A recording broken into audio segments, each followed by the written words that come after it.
Dari penyelidikan polisi juga diketahui mereka menggunakan handphone satelit untuk berkomunikasi dengan pihak Bangladesh dan pihak yang menampung mereka di Indonesia selama perjalanan mereka masuk ke Indonesia.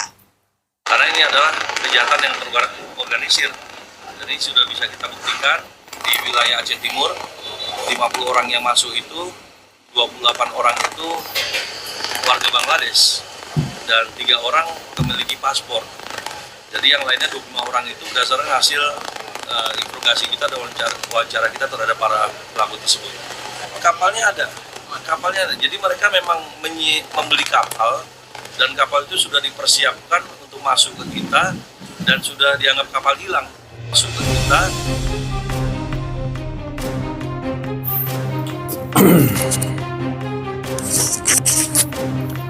Assalamualaikum warahmatullahi wabarakatuh. Saudara-saudaraku sebangsa tanah air yang saya cintai, saya banggakan.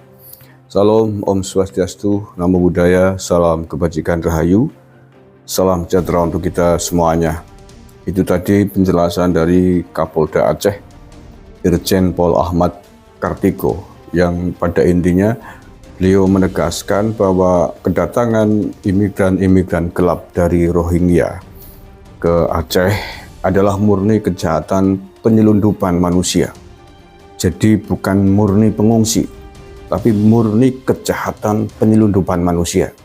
Bedanya apa? Kalau murni pengungsi adalah orang-orang yang memang mengungsi mencari perlindungan, mencari kehidupan atas kejadian-kejadian buruk di daerahnya, misalkan perang atau bencana alam dan lain sebagainya. Tapi ini bukan, ini diselundupkan. Jadi mereka memang ada yang mengorganisir, mereka membayar kepada orang yang mengorganisir ini untuk ditempatkan, diselundupkan ke wilayah-wilayah yang dijanjikan, yang dituju. Dalam hal ini adalah Aceh. Kemudian mengapa orang-orang atau koordinator penyelundupan ini bisa ke Aceh? Pasti ada kerjasama dengan oknum-oknum orang di Aceh. Kalau tidak ada kerjasama seperti itu tidak mungkin. Nah, salah satu faktanya beberapa hari lalu polisi juga menangkap beberapa orang di Aceh, orang Aceh yang bekerja sama menerima uang atas upayanya meloloskan para imigran gelap ini dari kamp tenda penampungannya di Aceh keluar dengan membayar jumlah uang kepada orang dari Aceh. Nah, ini bedanya. Jadi ini kejahatan penyelundupan manusia, ada yang mengordinir beberapa orang imigran Rohingya yang di Aceh ini sudah dideteksi, sudah diselidiki, ada yang bawahan HP dan mereka berkomunikasi dengan pihak Bangladesh karena mereka diambil dari penampungan kamp pengungsian di Bangladesh. Jadi ini kan etnis Rohingya ini kan terbuang dari Myanmar kemudian mengungsi kembali ke tanah leluhurnya di Bangladesh, sementara di Bangladesh sendiri mereka tidak diakui juga oleh pemerintah Bangladesh sebagai warga negara Bangladesh. Jadi betul-betul seperti orang hilang, kayak kalau wong Banyumas ngomong kleang kabur kanginan gitu loh. Orang genah, kasihan banget sebenarnya.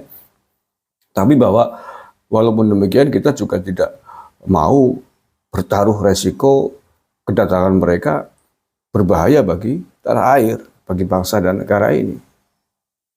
Ini saya bacakan itu tadi keterangan Kapolda Aceh dilansir oleh Kompas ya. Kapolda Aceh Irjen Pol Ahmad Kartiko mengungkapkan gelombang pengungsi Rohingya yang masuk ke Aceh secara ilegal dikoordinir oleh sindikasi penyelundupan manusia. Hal itu dibuktikan dengan asal mereka dari kamp pengungsi di Bangladesh, memiliki kartu UNHCR dan masuk ke Indonesia secara ilegal dengan membayar uang 7 hingga 17 juta per orang kepada sindikasi jaringan penyelundupan manusia yang dikendalikan dari Bangladesh. Oke ya, jelas ya. Polda Aceh mendapatkan informasi bahwa kedatangan pengungsi Rohingya ke Aceh seperti terorganisir dengan rapi. Seperti data yang dikantongi oleh pihak Polda, dari 50 orang etnis Rohingya yang mendarat, 28 orang diantaranya adalah warga Bangladesh dan 3 orang diantaranya memiliki paspor. Dari penyelidikan polisi juga diketahui mereka menggunakan handphone satelit untuk berkomunikasi dengan pihak Bangladesh dan pihak yang menampung mereka di Indonesia. Ya, itu ada kerjasama antar pihak sindikasi penyelundupan manusia ini dari yang ada di Bangladesh dengan pihak yang ada di Indonesia. Ini harus diusut, khususnya yang di Indonesia harus tangkap. Dia mempertaruhkan nasib bangsanya sendirinya untuk kepentingan materi yang tidak seberapa tapi beresiko besar bagi keamanan bangsa dan negara. Sementara itu Kapolda Aceh melakukan pemantauan melalui udara di sepanjang pantai timur Aceh, mulai dari Banda Aceh, Pidi, Biren, Lok Sumawe sampai ke Aceh Timur menggunakan helikopter. Mantap, harus begitulah, biar warga masyarakat Aceh khususnya dan kita semuanya merasa aman dari penyelundupan imigran ilegal ini. Dari hasil pemantauan tidak terlihat adanya kapal para gelombang pengungsi Rohingya di perairan Aceh. Namun pihaknya bersama dengan TNI Angkatan Laut, Angkatan Udara, Bakamla dan mitra lainnya untuk tetap berpatroli mengawasi perairan Aceh dari para etnis pengungsi Rohingya ini. Mantap, begitu mestinya.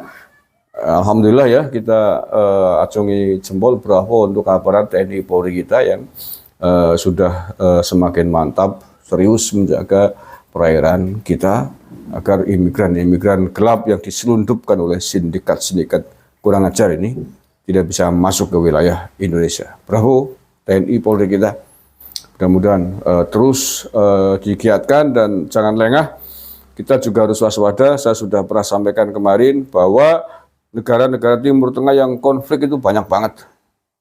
Tidak hanya imigran ilegal, imigran gelap dari Rohingya yang mengancam Indonesia, yang bisa diselundupkan ke Indonesia. Tapi kita juga harus waspada terhadap potensi imigran gelap dari negara-negara Timur Tengah yang lain. Misalnya Yaman. Sekali lagi saya katakan terus terang, Yaman harus kita curigai sangat serius. Mengapa? Karena Yaman sudah ada saudaranya di sini. Keturunan imigran Yaman di Indonesia itu banyak. Mereka menganggap bahwa ini tanah mereka, ada hubungannya. Mereka menganggap bahwa Islam di Jawa ini, di tanah Indonesia, di tanah Nusantara ini adalah hasil kerjanya imigran Yaman. Ini kan kurang ajar, keparat ini namanya. Mereka datang ke sini pengungsi dibawa, dibantu oleh pemerintah Belanda kok. Ngomong penyebar Islam di tanah Nusantara. Itu yang namanya dapur munjebluk itu. Emosi jadinya. Mereka sudah membuat framing begitu. Tokoh-tokoh imigran, keturunan imigran Yaman di Indonesia memframing seperti itu, bahwa Jawa katanya pintu tarim. Islam datang ke tanah Jawa, ke tanah Nusantara karena upaya, usaha, jerih payah orang-orang Yaman. Orang Yaman juga sudah begitu, di sana disebarkan begitu, maka mereka akan menganggap bahwa Indonesia adalah tanahku. Mari kita ke Indonesia, mari kita bersama-sama datang ke Indonesia, karena Indonesia tanah kita bersama. Kan bisa begitu. Image yang ditangkap oleh orang-orang Yaman di sana, ini kan kurang ajar. Ini tidak boleh dibiarkan dan harus diwaspadai. Tidak boleh, tidak hanya imigran ilegal dari Rohingya yang harus kita cegah, harus kita larang masuk ke Indonesia, tapi juga imigran-imigran dari bangsa lain, termasuk Yaman, kalau mungkin akan masuk ke Indonesia. Kalau ini dibiarkan, imigran-imigran Rohingya dibiarkan lolos bebas, dikasih fasilitas, dikasih uang, dikasih makan, ya pasti mereka akan tata-tata untuk migrasi ke sini. Apalagi di sini sudah banyak keluarga imigran-imigran Yaman terdahulu yang hidup mapan enak, dicumi tangannya, kakinya, oh sampluk sih nggawe. Nanti mereka akan mengklaim itu saudara kita, mari kita rawat baik-baik, kita terima baik-baik. Nanti Petamburan bilang kami siap menerima imigran Yaman yang Pasuruan, Kalongan, Jakarta, rusak negara ini ya kalau begitu caranya. Kita harus lawan, kita harus cegah, jangan sampai imigran-imigran dari manapun datang ke tanah air. Mereka di sana ada orang-orang bermasalah, konflik, senangnya gelutan, perang, paten-patenan, mau ke sini mau membawa karakter begitu, berenggolang sisan. Terima kasih. Assalamualaikum warahmatullahi wabarakatuh. NKRI harga mati.